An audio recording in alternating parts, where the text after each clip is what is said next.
Hello Noah, this is your video on how to operate your lightsaber. So it's going to come like this. I believe this is the Revan Dark V2 from Corbanth. There you go. It's going to come with this battery container with the battery. It's going to be fully charged, but it might be a little bit more drained when you get it. So this is your battery. You're going to need a charger for that. If I haven't sent you a link already, let me know and I'll send you a link. You'll also need the magnetic ring in order to use the force activation. So if I haven't sent you the links to that already, just let me know. Same with the blade. This is the one from Saber Bay. It fits perfectly in your lightsaber and it's quite bright. So this is perfect in my opinion.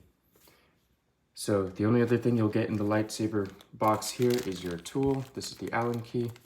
I'll go ahead and take this because we'll need it for later. There we go.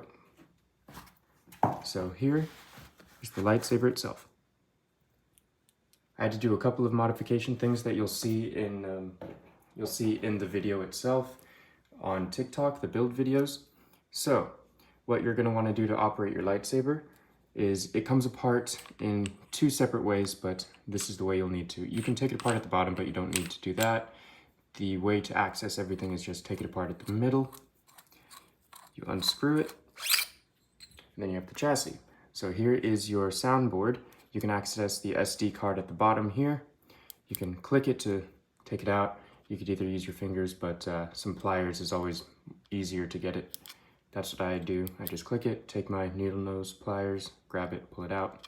And since you have Bluetooth in here, it's all the way in there, you don't ever need to use the micro USB, because all you can do is just, all you'll have to do is go to the Bluetooth app, either ForceSync or CrystalFX. Yeah, CrystalFX is going to be the one that is going to be able to update the firmware, edit any of the configuration things, and run commands. So that's the one you'll need.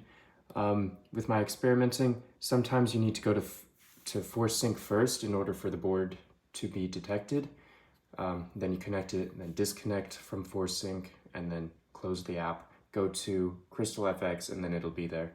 It's going to be the BT909, FSC BT909, I believe. And it might ask for a password. It won't ask again, but the password is 6 zeros, 0000000. You'll see it in the description of the video. If there's anything I don't go over, it'll be in the description. And some stuff that I have gone over will also be in the description. So you can just head there whenever you need assistance. It'll also have a bunch of resources to go over the things you can do to edit it yourself, customize it, everything like that. So if you have any questions, go to the description. If it's not in the description or the video, feel free to contact me. Anyways, this is the battery. The negative is going to be towards the speaker. The positive is towards the board. Make sure you don't cross those up. And then the kill switch is here. Then it's on. Put the lightsaber sheath back on. And then this is the activation. And then the auxiliary. Currently I have it on, I think, 60 or 40% volume because personally I don't think you need it too much louder than that, but obviously you can just edit it. Go to the CrystalFX, go to volume, and then just increase the volume to whatever you'd like. I'd say 75% is the maximum you'd want. 100 might be a bit too much and break the speaker. Put way too much strain on it and it won't sound as good. So 75%, I like 60%. This could potentially be 60 or 40 right now. But this is on and this is in blade detect mode, the non-working font.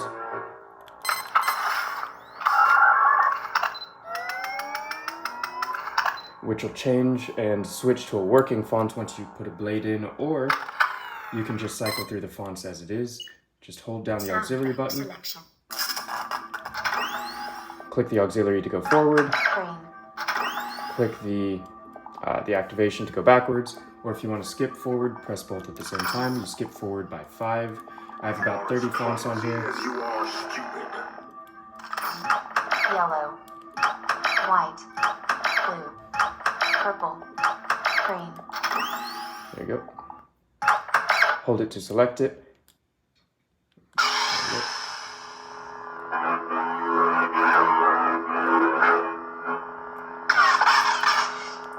There's going to be a lot of controls I don't go over, but I'm going to send you links to the controls in the description so you can see the quick guide for all the different controls you can do. You can play music by double pressing the activation switch. And then you can turn it off the same way. Force activation is really simple. You just have your magnetic ring and go right above the soundboard, which is right around here. And then I did add gesture controls like you asked, because luckily CrystalFX added a new update with a bunch of different gesture controls. So you can just twist it like that and it turns on, twist it and you can turn it off. And I think it also, yeah, if you swing it really hard, you can do that as well. And of course you can adjust the sensitivity settings to whatever you'd like. Just head over to the CrystalFX manual, which is going to be linked in the description, and you can find the section for gesture controls. And then you can just adjust it in the blade styles or profiles in the fonts.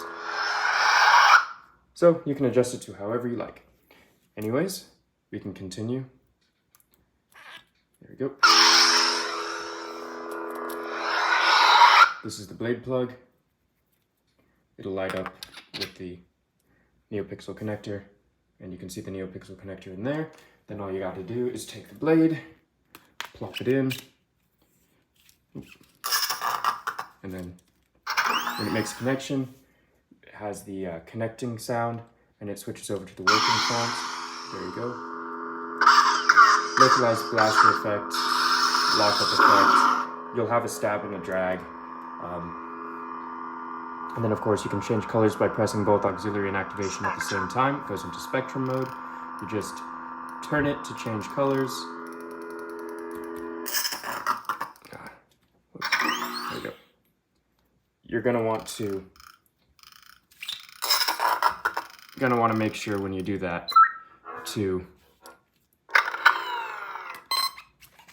gonna want to connect it with the set screw, because this isn't super snug in the hilt, so it's not going to hold through friction. So just hold it with the retention screw and then you won't have the issue of it falling off. Anyways, spectrum mode, you can switch it to the different colors. And then if you hold, I think activation, no, if you hold auxiliary, Blade profiles. you'll go to blade profiles, and then you can go to the different blade, animation styles. So I'll just keep it at this so I don't mess something up. And then to select it, you just press the activation button. Yeah, you can also change colors by holding the auxiliary button and twisting.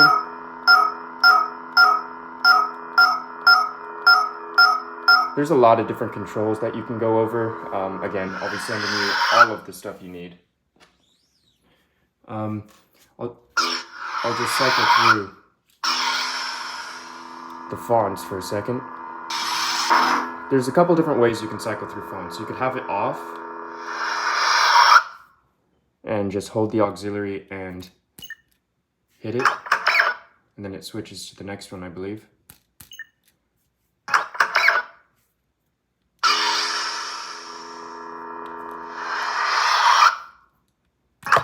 Oh no, it was the activation. So you hold the activation, then you smack it, and then it'll switch to one font ahead. Purple. Blue. White.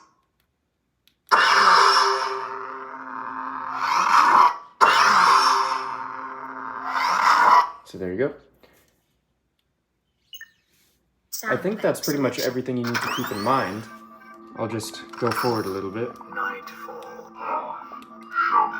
SD card USB access. System SD audio. This is General. I always like going to this one in my videos because I love showing it off. Rainbow Blade.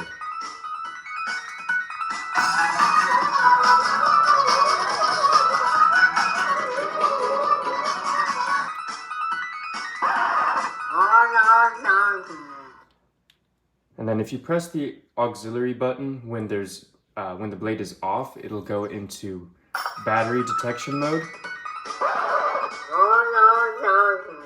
So battery detection mode would be, there you go. So obviously if it's at the very top, it's fully charged, and then the more it goes down, will be less charged. So yeah, I think that's pretty much everything you need to keep in mind about the lightsaber. I think the only other thing would be, well, I told you about Bluetooth, I told you about blade detection, told you how to operate it roughly. And of course, there's a bunch more controls, and you can adjust it to however you want through the settings. But this screw here is what holds the chassis in place.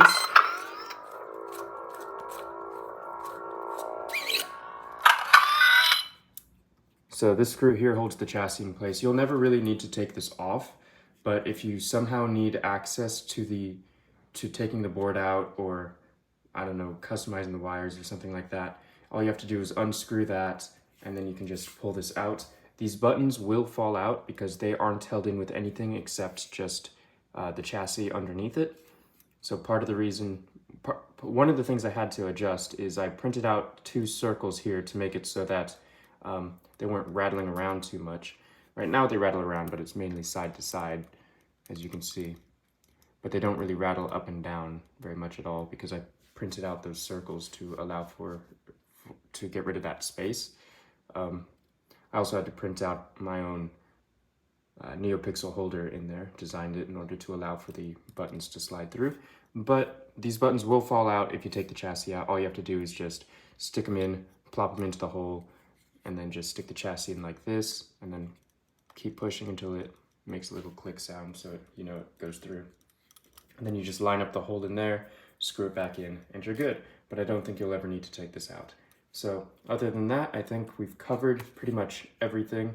And then to take the battery out, you of course just do that. If you have any questions, just let me know. I'm pretty open to whatever you need. Yeah, if the answer's not in the description of the video, then it'll be in the video. And if it's not in either one of those, just get in contact with me. So here you are. I'll be sending this to you on Monday. So hope you like it. I did spend a lot of work on it to make it as good as I can make it. So may the force be with you.